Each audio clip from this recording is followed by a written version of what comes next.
имрӯз омадем ана дилфин ва ятимое ки дар ҳамаи ҷаҳано овозӣ мекунанд гуфтем як хабаршон бигирем як аҳволшон пурсон шем. ҳамин рӯза қатишон мо тақсим кардем ки хурсанд шаванд. хурсандӣ вай кӯдакҳо хурсандӣ мо бениҳоят хурсанд шудаги ҳама мегзаранд холиб дигар видеоро то охира тамошо кунед. инҷа ҳамаи бародарҳо ҳастанд. ахириш мо гарани бад мешавад. тамом. ахир дабган кияд. чӣ гунаҳе ки мо қайд карда будем ки вазифаи асосии ассотсиатсия ин ҳимоя кардани арзишҳои миллӣ аст. ва дар арзишҳои миллӣ якчанд шохаҳо ҷудо мешавад ба монанди якчиз чувство гуманитар мислед. имрӯз омадем то ки ятимора ҳадякал андакак хурсанд кунем.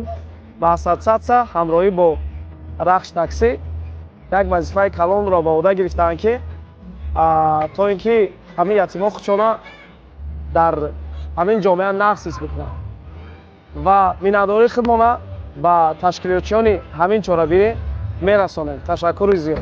рӯзе ки моро ба инҷо даъват карданд, якчанд пешниҳод буд ки мо фарзандони худро низ биёрем. аммо боз баъдтар як пешниҳоди дигар шуд ки вақте ки мо фарзандони худро меорем, мо гӯем гӯшу гӯшамон фақат ба он фарзандони худамон бошад ва ятимоне ки мо бояд ба онҳо бисёртар вақт гузаронем.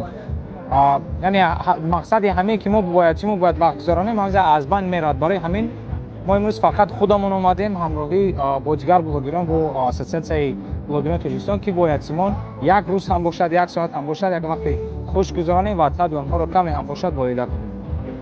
ятимони кулро имрӯз дастгирӣ омадагем ва ҳар як таймо имрӯз ҳар як ятимро хурсанд мекунем.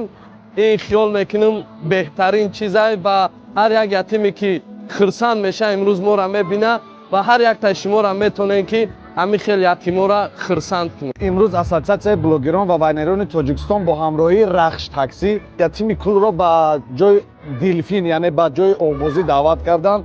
имрӯз мо ҳамроҳи онҳоем, фахр мекунем ки дар давлати орому осуда зиндагонӣ мекунем ва мо бетараф нестем, ҳамавақт бо шумо ҳастем. ҳар касе ки барои ятимон сармгузор буд, ҳамаи шуморо раҳмат кунам ки бетараф набудем.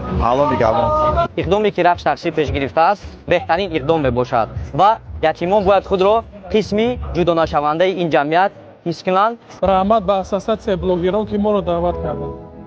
хеле ки пешвои муаззами миллат дар ҳар як чорабинӣ дар ҳар як нишастшон қайд мекунанд ки ятимони кӯро мо ҳеҷ вақт танҳо намегузорем. имрӯз ягон ятим бесоҳиб нест. албатта имрӯз ҳукумати ҷумҳурии Тоҷикистон онҳоро албатта нигоҳу бин мекунад, лекин барои фароғати он хурсандии мо имрӯз мо соҳибкорон ва дигар шахсиятҳо имрӯз кӯшиш кардастанд ки дар баробари ҳукумати ҷумҳурии Тоҷикистон саҳми худшона гузошта бошанд. неки бимонад ҷовидон.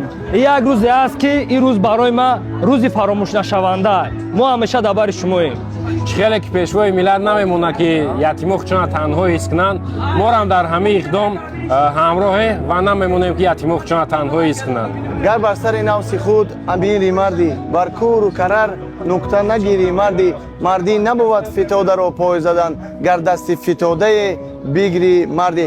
ба ин қадар ятимон дасти ёрии худро дароз кард ва он вақти онҳоро хушк кард. ширкати ватании рахш таксӣ кулли чанд сол мешавад ки рӯзи некӣ бимонад ҷовидонро барои ятимони кул дар аквапарки дилфин чорабинӣ мегузарад. имсол ширкати ватании рахш таксӣ бо ассотсиатсияи блогеро ин чорабиниро гузаронда истодааст. имрӯз мо тасмим гирифтем ки як рӯзи ятимонро рангин гузаронем. ташаккур ба ассотсиатсияи блогерон ва дастгирӣ кардан бо ин чорабинӣ миннатдории худро мерасонем.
ما درساتون رو بخونین، معلوماتون رو گوش کنین. اینا مامرنگ شما بدون معلومات رو گوش کردم. من نه تا ماشین داشت نه اون کس. اینا ما خدمت آمدم ماشین گرفتم.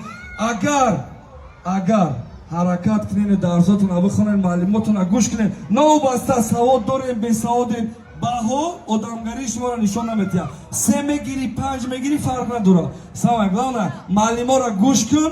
آداب و ترتیب باشه فقط. امی به سوادم باشی معلم گوش کن گره نمیشه. یک قرصک برای اختون میزنه. همه کسا رو بسه همه کسا دستا رو انخه کنه بسو چق پق بسه باشه ویدیو کردم خیر آبی خود من باید میگم دوام شد کنه کی در دلی تبشینم همی دیل تا بچینو بود بار همی دلی تبشینم هی لا خانم کی در دیلی کنیشینم یه بچه یکتا رو باید باید دیگه بام بام بوگی دی بام بام دیدم موزیکا شما رنگ